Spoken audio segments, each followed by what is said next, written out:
Hi hello నమస్తే welcome to Sakshi cinema this is Likhitha. Cine ఇండస్ట్రీలో తనకంటూ ప్రత్యేక గుర్తింపు తెచ్చుకున్న హీరోయిన్ అనుపమ పరమేశ్వరన్ తన వ్యక్తిగత జీవితంలో ఎదుర్కొన్న చేదు అనుభవాలపై మరోసారి సంచలన వ్యాఖ్యలు చేశారు. ఇటీవలే ఓ యూట్యూబ్ ఛానల్ కు ఇచ్చిన ఇంటర్వ్యూలో మాట్లాడిన ఆమె తన మాజీ ప్రియుడి ప్రవర్తన వల్ల ఒక నటిగా, మహిళగా తనను తాను నిందించుకునే పరిస్థితి వచ్చిందని ఆవేదన వ్యక్తం చేశారు. లేటెస్ట్ గా ఈ ఇంటర్వ్యూకు సంబంధించిన సెకండ్ పార్ట్ రిలీజ్ అయింది.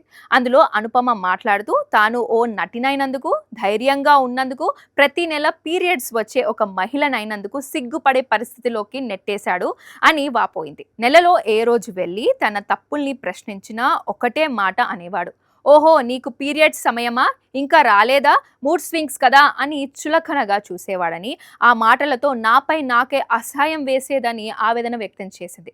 ఒకప్పుడు నాకు 11 మంది పిల్లలు ఉండాలని కలలు కనేదాన్ని, కానీ అసలు పిల్లలే వద్దు అనే స్థాయికి వచ్చేసానని, ఒక మహిళగా పుట్టినందుకే కదా ఇలాంటి మాటలు అనిపించేది అని అనుపమ గుర్తు చేసుకొని బాధపడ్డారు.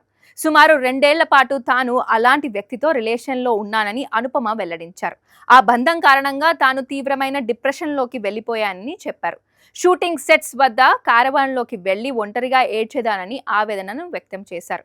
చివరికి నా సొంత తమ్ముడితో చనువుగా ఉండడానికి కూడా భయపడినట్లు చెప్పారు. అయితే మాజీ బాయ్ ఫ్రెండ్ పేరును ప్రస్తావించకుండా అనుపమ ఈ కామెంట్స్ చేశారు.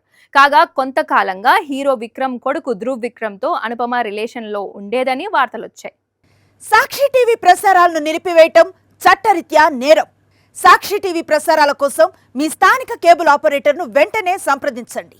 DTHలో, ఇంటర్నెట్లో కూడా సాక్షి టీవీ ప్రసారాలను వీక్షించవచ్చు.